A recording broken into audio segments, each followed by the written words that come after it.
Hello students, welcome back. This is class 9th, chapter 6, lines and angles, exercise 6.2, question number 4.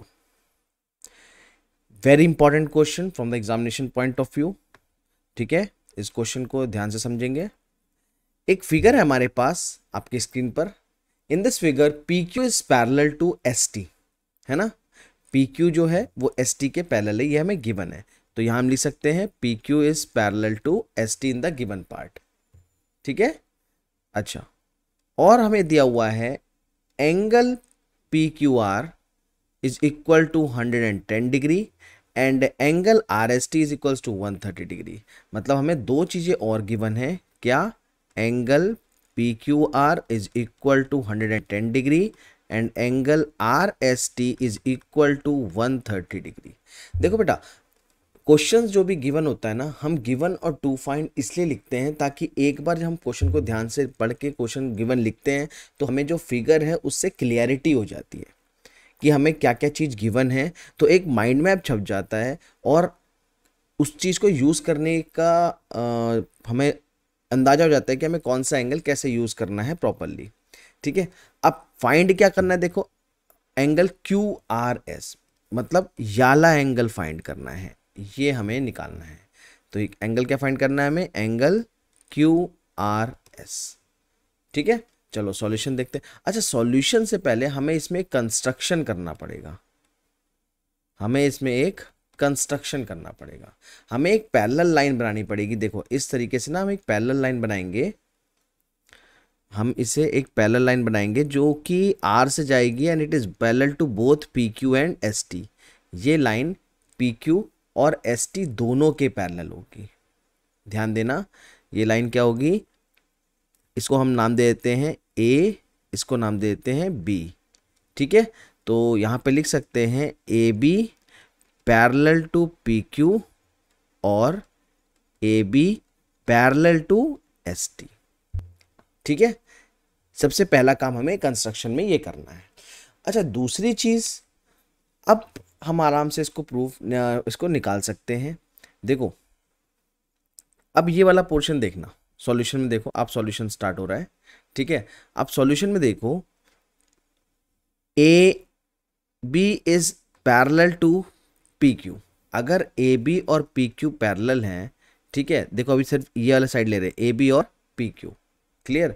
AB और PQ अगर parallel हैं तो क्या हम लिख सकते हैं angle PQR is equal to angle QRB is equal to 110 degree. लिख सकते हैं, बिल्कुल लिख सकते हैं. कौन से एंगल होंगे, ऑल्टरनेट एंगल्स. देखो एंगल 110 डिग्री और ये पूरा एंगल कितना होगा, ये एंगल भी 110. तो ये दोनों एंगल बराबर होगा 110 110, ऑल्टरनेट इंटीरियर एंगल्स. ठीक है. ये था हमारा फर्स्ट पार्ट. अच्छा, सेकेंड पार्ट में देखो, सेकेंड पार्ट में देखो हम लिख सकते हैं, ये स्क्रीन पे छुप तो नहीं रहा, एक मिनट चेक कर लेता हूँ. हाँ ठीक है. सेकेंड पार्ट में देखो बेटा, हम यहाँ पे लिख सकते हैं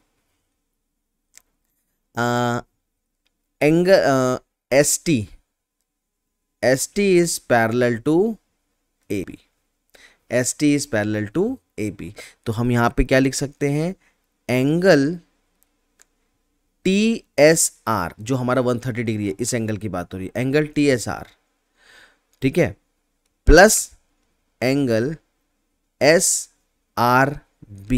SRB हमारा ये वाला एंगल है, इज इक्वल टू 180 डिग्री.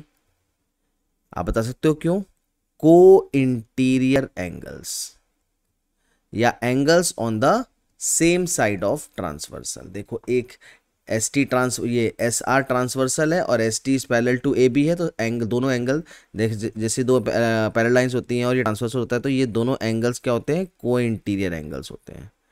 ठीक है. दोनों एंगल्स क्या होते हैं, को इंटीरियर एंगल्स होते हैं. इनका सम 180 डिग्री होता है, या हम इसे कहते हैं angles on the same side of transversal. तो ये दोनों सेम साइड पे हैं ट्रांसवर्सल के. ठीक है. तो अब देखो ये वाला पार्ट हमें मिल जाएगा. यहाँ से हम क्या करेंगे, यहाँ से हम निकाल लेंगे TSR प्लस SR भी आ गया. देखो TSR 130 डिग्री है, तो यहाँ से SR भी निकाल लेंगे. तो हम यहाँ से लिख लेंगे angle S R B is equal to 180 degree minus T S R, कितना 130 डिग्री, कितना आएगा 50 डिग्री। ठीक है, तो हमारे पास ये आ गया 50 डिग्री, टोटल था 110। तो नाउ सीधे सीधे निकाल लेते हैं, angle Q R S is equal to angle Q R B minus angle S R B. Q R B complete में से एस आर बी माइनस कर देते हैं। क्यू आर बी कंप्लीट हमारे पास कितना है 110 degree, minus S R B हमने कितना निकाला 50 डिग्री। तो देखो सॉरी हाँ, तो 110 और माइनस 50 डिग्री कितना आएगा बेटा 60 डिग्री आ गया हमारा एंगल क्यू आर एस। तो क्यू आर एस 60 डिग्री हमारा आंसर हो गया।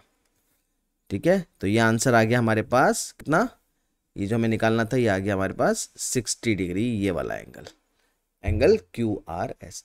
इसका एक और मेथड है, सेकंड मेथड है, मैं वो भी बताऊंगा आपको। ठीक है, इसका एक ऑल्टरनेटिव मेथड भी हमारे पास है, ये देखो राइट साइड में बता रहा हूं मैं आपको सेकंड मेथड। ठीक है, देखो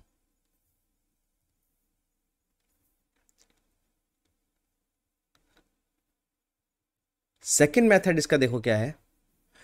अगर यहां पे देखो हम कोइंटर एंगल्स दोनों साइड लगा सकते हैं, एंगल क्यू आर ए हमारा 180 माइनस 110 डिग्री हो जाएगा। 180 माइनस 110 डिग्री कितना आएगा 70 डिग्री। ठीक है, एंगल क्यू आर ए ये वाला एंगल आएगा 70 डिग्री। ठीक है, और एंगल एस आर बी जैसे हमने यहाँ पे निकाला था एंगल एस आर बी, इसी तरीके निकालेंगे, कितना आएगा 50 डिग्री। दोनों का रीजन सेम हो जाएगा, को इंटीरियर एंगल्स, दोनों का रीजन सेम हो जाएगा। ये सेकंड मेथड है। अब दोनों का सेम हो जाएगा। अब देखो टोटल सम कितना होगा स्ट्रेट लाइन का, देखो A B is a straight line, A B is a straight line, तो 70 degree plus angle Q R S plus 50 degree should be equal to 180 degree, complete straight line का sum. तो angle Q R S यहाँ से कैसे निकलेगा 180 minus 70 plus 50 120 degree, और ये कितना आएगा, ये भी आएगा 60 डिग्री। देखो आंसर सेम आ रहा है, ये भी आ गया हमारा 60 डिग्री। तो ये सेकंड मेथड था। अगर कोइंटीरियर की प्रॉपर्टी दोनों जगह यूज कर सकते हैं वैसे भी निकाल सकते हैं, वरना एक ऑल्टरनेट से माइनस कर देंगे। दोनों ही सिंपल है, दोनों ही अपनी जगह बिल्कुल सही है। ठीक है, तो ये था हमारा क्वेश्चन नंबर 4। नेक्स्ट क्लास में क्वेश्चन नंबर 5 करेंगे। Thank you.